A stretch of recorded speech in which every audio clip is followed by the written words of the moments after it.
Hello everyone, good morning. I hope सब लोग बहुत बढ़िया होंगे और मैं भी बहुत अच्छी हूँ। और ये है संडे मॉर्निंग। तो संडे ये घर पे रहते हैं और संडे हमारे यहाँ मैक्सिमम टाइम पोहा ही बनता है। कभी कभी भजिया भी बनती है। तो ये मैंने कच्चे आम काट के रखे थे खुद के लिए और बाकी सब लोगों के लिए मूंगफली और मक्का चिप्स। फिर सब लोग पोहा खा रहे थे तो मैं अंदर आ गई थी कि तब तक मैं थोड़ी सी पढ़ाई कर लूँ। तो जैसे आप सबके साथ आईसीडीएस और आंगनवाड़ी की डिटेल शेयर की थी, मैं उसको फिर से रिवाइज़ कर रही थी। मैंने बोला एक बार और पढ़ लूँ क्योंकि इसमें थोड़ा सा फैक्चुअल डेटा है ना, क्या कितनी क्वांटिटी है। तो वो थोड़ा सा फैक्चुअल डेटा जो होता है ना, आप उसको समझ नहीं सकते, उसको बार बार ना पढ़ना पड़ता है ताकि वो आपको याद हो सके। तो बस उसी को रिवाइज़ कर रही थी। फिर उसके बाद ये हिंदू उत्तराधिकार अधिनियम मेरा एक दिन स्टार्ट किया था मैंने, फिर उसको कंप्लीट नहीं कर पाई थी तो बेटू परेशान करने लगा था, उठ के चली गई थी। फिर अभी मैं अधिनियम वगैरह चेक कर रही थी कौन कौन से बचे हैं मेरे, तो मैंने बोला चलो इसको स्टार्ट किया था तो इसको फिनिश करते हैं। तो हालांकि वो आज फिनिश नहीं हो पाया। फिर मैं दूसरे सब्जेक्ट पढ़ने लगी थी, थोड़ा सा कर पाई, बट ठीक है मैं उसको कर लूँगी। मैंने पढ़ तो पूरा लिया वो वाला अधिनियम, लेकिन नोट डाउन नहीं कर पाई। मैं उसको एक बार नोट डाउन करूँगी क्योंकि पता नहीं क्यों मुझे थोड़ा सा ऐसी वाली आदत हो गई है कि एक बार पढ़ने के बाद उसको नोट डाउन करने से ये होता है ना कि थोड़ा सा चीज़ें याद रहती हैं। मतलब अगर आप सिर्फ पढ़ते पढ़ते जाओगे तो याद नहीं रहता, बट एक बार अगर आप लिख लोगे तो थोड़ा सा वो चीज़ें अच्छे से याद हो जाती हैं। इसलिए मैं मतलब टाइम कम भी रहता है उसके बाद भी नोट्स बनाने की ट्राई करती हूँ।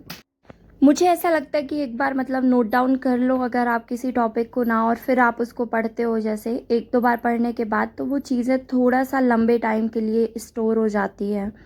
तो सबकी अपनी अपनी आदत है, मैं किसी को ऐसा बोलूँगी नहीं कि आप हर चीज़ नोट डाउन करो, क्योंकि कुछ लोग बहुत कंफर्टेबल रहते पीडीएफ से पढ़ने में, कुछ लोग अपने नोट से पढ़ने में कंफर्टेबल हैं, कुछ लोग बुक्स के साथ कंफर्टेबल हैं।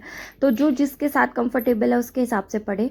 अब मेरा ऐसा है कि अभी मेरा ऑलमोस्ट मतलब पीडीएफ और इसमें तो है ही सारे नोट्स, है ना, कॉपी में भी है।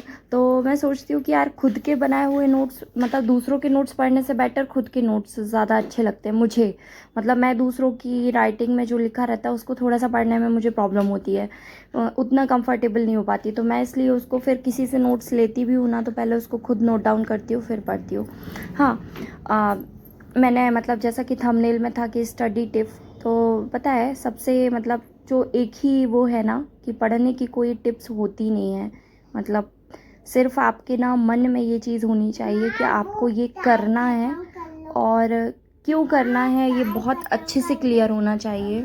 पता है एक बार अगर मन मजबूत हो गया ना, कि आपने एक बार अच्छे से ठान लिया कि बस आपको करना है ना, तो फिर आपसे हो जाएगा वो। मतलब ऐसा बोलते हैं ना कि मन के हारे हार है, मन के जीते जीत।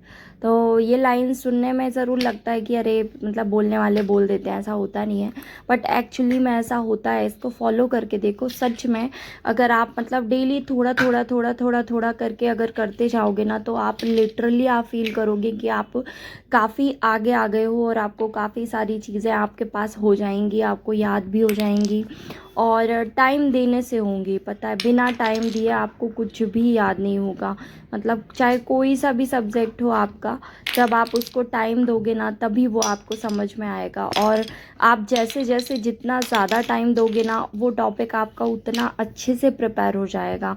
मतलब कभी ये ट्राई करके देखना, जैसे अभी तक आप पढ़ ही रहे हो इतने दिनों से, तो जो टॉपिक आपने सबसे ज़्यादा पढ़ा होगा ना, जिसका रिवीजन सबसे ज़्यादा किया होगा, वो टॉपिक आपको बहुत अच्छे से याद होगा।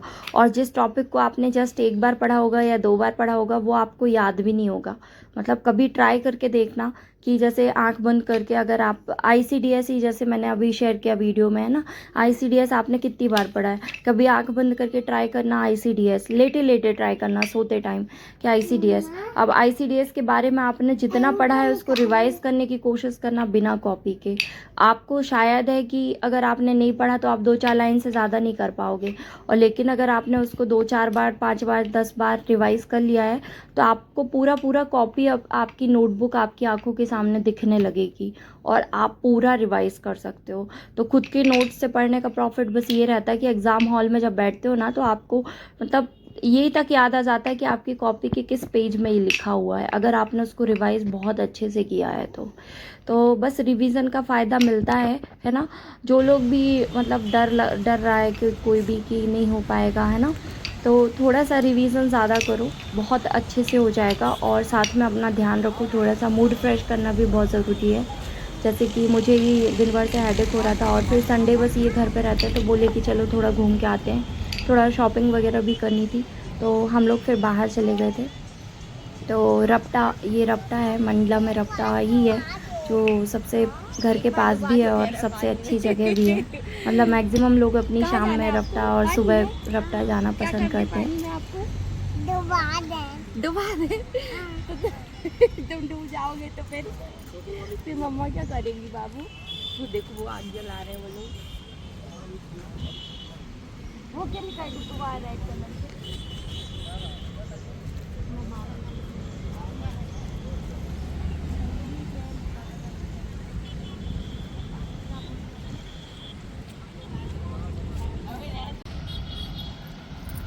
लो अब आप ले लो। नहीं बेटा ऐसे नहीं, देखो वहाँ पे बाउंड्री नहीं है, गिर जाओगे आप, ऐसे नहीं, हाथ पकड़ के चलना पड़ेगा, नहीं तो फिर नहीं गोदी ले लेगी मम्मा। आओ हाथ नहीं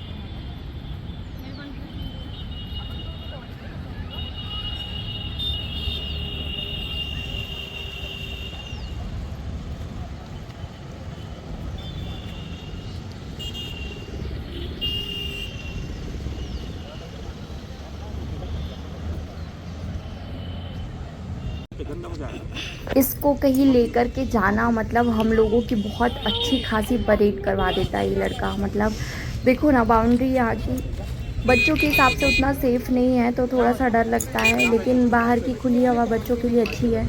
और सच बताऊं तो मंडला में मुझे बस यही चीज़ अच्छी नहीं लगती, यहाँ पर कोई भी ऐसा पार्क नहीं है जो एकदम फ्रेश हो, जहाँ पे घास एकदम फ्रेश हो या वाटर पार्क बहुत प्यारा सा हो। मतलब एक है तो वो सिटी से दूर है। मतलब बच्चों के हिसाब से कोई ऐसा प्लेग्राउंड नहीं है जो छोटे बच्चों के हिसाब से हो।